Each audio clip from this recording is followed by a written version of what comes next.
সরকার যেমন গঠন করেছি নামাইতে বেশি সময় লাগবে না। আজকে অন্তর্বর্তীকালীন সরকারের কোনো বিকল্প ছিল না এবং সঙ্গত কারণেই তাদের প্রতি সেদিনও আমাদের সমর্থন ছিল। প্রতি আমাদের আস্থাকে প্রশ্নহীন রাখার চ্যালেঞ্জ কিন্তু তাদেরকেই নিতে হবে। কথা শুনবেন না, 1 মাস পরে সরকার পতন আন্দোলন শুরু করবো। আমার একটা জিনিস ভালো লেগেছে ওনার কথা, সেটা বলি। উনি গ্রামীণ ব্যাংকের বিরুদ্ধে অনেক অভিযোগ এনেছেন, যে সমস্ত অভিযোগ এনেছেন এগুলো গ্রামীণ ব্যাংকের বিরুদ্ধে। এখন ডাক দেন, দেখেন সমন্বয়কদের পিছনে 1000 মানুষ পান কিনা। কিন্তু এই কাঠামোতে, এই এনজিও মার্কা কাঠামোতে 6 মাস টাকা অসম্ভব হবে। ডক্টর ইউনূসের বাসভবনের সামনে ঠিক এভাবেই হট্টগোল শুরু হয়ে গিয়েছে। কেন হয়েছে বিস্তারিত জানতে পুরো ভিডিওটি দেখুন। দর্শক, অনেকেই বলতেছেন ভিপি নূর বিএনপিতে যোগদান করার পর এখন প্রধান উপদেষ্টাকে কবে সরানো যায় এবং তাদের মাঝে অর্থাৎ বিএনপির সঙ্গে ঐক্য করে তাদের হাতে কবে ক্ষমতা পাওয়া যায়, এরকম তিনি নাকি চিন্তা ভাবনা করেছেন। এবং আপনারা ভিডিও শুরুতে অবশ্যই দেখেছেন ডক্টর মোহাম্মদ ইউনূসের বাসার সামনে ঠিক এইরকম পুলিশের সঙ্গে সংঘর্ষ হলো। কি ঘটনা, সকল তথ্য মিলছে আজকে ভিডিওতে। এবং বর্তমান সময়ে যখন এই স্বৈরাচার সরকারকে বাংলাদেশ থেকে তাড়ানো হলো, এখন বিভিন্ন জায়গায়, আমি গতকাল মিরপুরে যাচ্ছিলাম, মিরপুর থেকে মিরপুর 1-এর মধ্যে দেখতেছি দাঁড়ায় তারা তাদের কথা বলতেছে, তাদের সঙ্গে বৈষম্য করা হয়েছে, তাদের পদোন্নতি চাই, মানে এইরকম একটি অবস্থা। সবাই সবার জায়গা থেকে আন্দোলন শুরু করে দিছে। মানে বাংলাদেশের মধ্যে তারা এখন চিন্তা করতেছে যে আন্দোলন করলেই মনে হয় আমার পদোন্নতি হবে, আমাদের টাকা আরো বেড়ে দিবে, সবকিছু নিয়ে তারা আসলে এইরকম একটা প্রবলেম সৃষ্টি করতেছে, বাংলাদেশের মধ্যে অরাজকতা সৃষ্টি করতেছেন এবং একটা খারাপ পজিশন সৃষ্টি করতেছেন। ডক্টর ইউনূস যদি পদত্যাগ না করেন তাহলে তারা নাকি আবার আন্দোলনের ডাক দিবেন এবং আন্দোলন করবে পুরো বাংলাদেশ মিলে। দেখুন বাংলাদেশের মধ্যে কিরকম একটা অরাজকতা সৃষ্টি করার তারা পায়তারা করতেছেন। প্রশাসন যারা রয়েছে, প্রশাসন পুরোপুরি অন্তর্বর্তীকালীন সরকারের হাতে নেই, এটাও জানালেন। এবং তারা যা হাতে নেই বর্তমান বাংলাদেশ, তাহলে কোন দিকে যাচ্ছে, কিভাবে তারা সংস্কার করবে, এরকম কিছু প্রশ্ন করেন। বন্ধুরা, এবার বিপাকে পড়ে গিয়েছেন আমাদের ডক্টর মোহাম্মদ ইউনূস। ডক্টর ইউনূসের এবার পদত্যাগ করার জন্য জোর দাবি নিয়ে তারা চলে আসবে দর্শকের সামনে। চলুন বন্ধুরা, আমরা আগে তাদের বক্তব্যগুলো শুনে ক্লিয়ার হই, কেন আলটিমেটাম দিলেন এই অন্তর্বর্তীকালীন সরকারকে, আর তারা কেন চাচ্ছেন তাকে খুব তাড়াতাড়ি পদত্যাগ করে তারা আসলে ক্ষমতা তাদের হাতে চলে যাক। চলুন আমরা একাধারে ভিডিওগুলো দেখবো, দেখলে সকল উত্তর পেয়ে যাবো। চলুন ভিডিওটি একটু দেখে আসি। সরকার যেমন গঠন করেছি নামাইতে বেশি সময় লাগবে না। কথা শুনবেন না, 1 মাস পরে সরকার পতন আন্দোলন শুরু করবো। এখন ডাক দেন, দেখেন সমন্বয়কদের পিছনে 1000 মানুষ পান কিনা। এখনো ওই জায়গায় আমরা মনে করি যে রাজনৈতিক ঐক্যমতের ভিত্তিতে নাগরিকদের অংশগ্রহণের মধ্যে দিয়ে এই সরকারকে জাতীয় সরকারের রূপ দিয়ে 2 বছরের জন্য সরকার চালাতে হবে। কিন্তু এই কাঠামোতে, এই এনজিও মার্কা কাঠামোতে 6 মাস টাকা অসম্ভব হবে। শীতের সময় গ্রামে অনেকে বলে, একটু অসুস্থ মানুষ, বয়স্ক মানুষ দেখলে যে এই শীত ওঠে কিনা সন্দেহ আছে।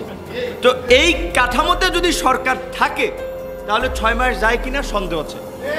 কারণ হচ্ছে সরকারের মধ্যেই বেনিফিশিয়ারিরা ঢুকে গেছে, আশপাশে সুবিধাভোগীরা আছে, ফ্যাসিস্টের দোসররা আছে। সরকারের রাষ্ট্র পরিচালনার অভিজ্ঞতা ছিল না, একজনের একটা মিনিস্ট্রি চালানোর অভিজ্ঞতা নাই, তারা দিচ্ছেন আপনি 3টা মিনিস্ট্রি। এটা কি পুতুল খেলা? রাষ্ট্র পরিচালনা কি পুতুল খেলা? অভিজ্ঞতা ছাড়া আপনি 3টা মিনিস্ট্রি সামলাবেন? তার দরকার কি একজনের 3টা নেওয়ার, 4টা নেওয়ার? অন্য লোককে ইনক্লুড করেন। আমরা একটা কথা অনেকে ভাবতে পারি যে নূর ভাই এত কথা বলে যে নূর ভাই বোধহয় সরকারে যেতে চায়। আমি আপনাদের সামনে পরিষ্কার করতে চাই, আমরা রাজনীতিবিদ, রাজনীতি করে নিজেদেরকে তৈরি করতে চাই। আমার ব্যক্তিগতভাবে আমাকে যদি বলেও, আমি অ্যাডভান্স বলে দিলাম, আমি নিজে এই অন্তর্বর্তীকালীন সরকারের পার্ট হব না। কারণ এই সরকারের পার্ট হইলে তার সফলতা ব্যর্থতার উপরে আমার ভবিষ্যৎ রাজনীতি নির্ভর করবে। সুতরাং এরকম আনসার্টেন গভর্নমেন্টের আমি ব্যক্তিগতভাবে পার্ট হব না। কিন্তু আমাদের কাছে যদি প্রস্তাব চায় উপযুক্ত ব্যক্তিদেরকে, এই নাসির স্যার বসে আছেন, অনেকে মাস্টারমাইন্ড খুঁজেন এই আন্দোলনের কারণে। এই আমাদের শিক্ষক, উনি জগন্নাথ বিশ্ববিদ্যালয়ে, সেই ছবি ফেসবুকে আছে, পিঠ ঝাঁঝরা হয়ে গেছিল গুলিতে, চাকরি হারিয়েছেন। সেই সময় এই যুবলীগের চেয়ারম্যান হতে চাওয়া ভাইস চ্যান্সেলর সেই মিজানুর রহমানরা তার চাকরি বাতিল করেছিলেন। এখন পর্যন্ত বোধহয় আদালতের লড়াই ফাইট করেও এই 18 থেকে এই পর্যন্ত চাকরিতে বোধহয় এখনো সমাধান ঢুকছে, বেতন টেতন ক্লিয়ার হয়নি। তাহলে ওনাদের মতো ব্যক্তিদেরকে এই সরকারে নিতে হবে। এই একজন ব্যক্তি আমাদের এখানে আছে, তার যে ডেডিকেশন, স্রোতের বিপরীতে লড়াই করেছে, আমরা যেখানে যখন প্রোগ্রামে ডেকেছি চলে এসেছে, তাদের এই সরকারের উপদেষ্টা হতে হবে। এই সরকারের যারা উপদেষ্টা হয়েছে তাদের ডেডিকেশনটা কি, তাদের কন্ট্রিবিউশনটা কি লাস্ট 15 ইয়ার্স দেশ জাতির জন্য তাদের কি অবস্থান ছিল, কয়দিন রাজপথে এসেছে, কয়দিন গণতন্ত্রের জন্য কথা বলেছে, কয়দিন ফাঁসিবাদের বিরুদ্ধে আওয়াজ তুলেছে। সরকার পতন করাই দিয়েছে আমরা। এখন আপনারা এনজিও মার্কা সরকার করে আপনারা ভাগ বাটোয়ারার ক্ষেত্র বসাবেন। সরকার যেমন গঠন করেছি, নামাইতে বেশি সময় লাগবে না। কথা শুনবেন না, 1 মাস পরে সরকার পতন আন্দোলন শুরু করবো। পরিষ্কার। গুটি কয়েক ছাত্র সমন্বয়কে নিয়ে ভাববেন আপনারা সব পরিচালনা করবেন। এখন ডাক দেন, দেখেন সমন্বয়কদের পিছনে 1000 মানুষ পান কিনা। ডাক দেন একটা প্রোগ্রাম, ডাক দেওয়ান, দেখেন 1000 মানুষ থাকে কিনা। এটা কি মানে চারটিখানিক ব্যাপার? মনে হয় যে কয়েকজন ছাত্র ডাক দিছে আর এইভাবে রেজিস্ট্যান্স হয়ে গেছে, এইভাবে একটা গণ আন্দোলন হয়ে গেছে। এখন অনেকে মাস্টার মাইন্ড হয়ে গেছে, অনেকে প্রধান অমুক হয়ে গেছে। আন্দোলন তো একটা প্রেক্ষাপট ছিল। গত 1.5 দশকে সেই প্রেক্ষাপট রচনা হয়েছে ধীরে ধীরে। অনেকগুলো ঘটনা একটা একটা করে সুতা গেঁথে। আমাকে বলা হয়েছে আমি সুদখোর, বহুবার বলা হয়েছে। প্রকাশিত হয়েছে 64 জেলার মধ্যে 56 জন ডিসি আওয়ামী লীগের তালিকা। কারা নিয়োগ দিল? 2 জন সমন্বয়কের নাম এসেছে, হাসনাত এবং সার্জিক। এখনো পর্যন্ত আমরা ব্যাখ্যা পেয়েছি, তার উত্তর দিয়েছে এইভাবে যদি চলতে থাকে রাষ্ট্র সংস্কার কিভাবে হবে। আমি তো বিশ্বাস বা আস্থা রাখতে পারছি না যে এই সরকার রাষ্ট্র সংস্কার করতে পারবে। তাদের সক্ষমতার দুর্বলতার আমার কাছে আমার চোখের সামনে মনে হচ্ছে যে তাদের সক্ষমতার ঘাটতি আছে, যথেষ্ট দুর্বলতা পরিলক্ষিত হচ্ছে। 50 দিন অতিবাহিত হয়েছে, এখনো পর্যন্ত আইন শৃঙ্খলা পরিস্থিতি তাদের নিয়ন্ত্রণে নাই। যদি আইন শৃঙ্খলা পরিস্থিতি তারা নিয়ন্ত্রণ করতে না পারে, সবকিছু তাদের কন্ট্রোলে না আনতে পারে, তাহলে কিভাবে রাষ্ট্র সংস্কার করবে, কিভাবে গণতান্ত্রিক পুনর্গঠন করবে? পরিকল্পনা ছাড়া একটি সরকার চলতে পারে না। আজকে যখন স্বৈরাচার পালিয়ে গিয়েছে, স্বৈরাচার পালিয়ে যাবার পরে স্বাভাবিকভাবেই আমাদের দাবি ছিল যে এই দেশের মানুষের অধিকার প্রতিষ্ঠা, এবং স্বাভাবিকভাবেই স্বৈরাচারের পরবর্তীতে একটি সৃষ্ট শূন্যতা পূরণের জন্য অন্তর্বর্তীকালীন সরকারের কোনো বিকল্প ছিল না। স্বাভাবিকভাবেই এই অন্তর্বর্তীকালীন সরকার বাংলাদেশের প্রায় সকল মানুষের দলমত নির্বিশেষে সকলের সমর্থনই এসেছে বর্তমানের অন্তর্বর্তীকালীন সরকার, এবং সঙ্গত কারণেই তাদের প্রতি সেদিনও আমাদের সমর্থন ছিল, আজও আমাদের সমর্থন থাকবে। তবে এখানে একটি কিন্তু রয়েছে প্রিয় ভাই বোনেরা, তাদের প্রতি আমাদের আস্থাকে প্রশ্নহীন রাখার চ্যালেঞ্জ কিন্তু তাদেরকেই নিতে হবে।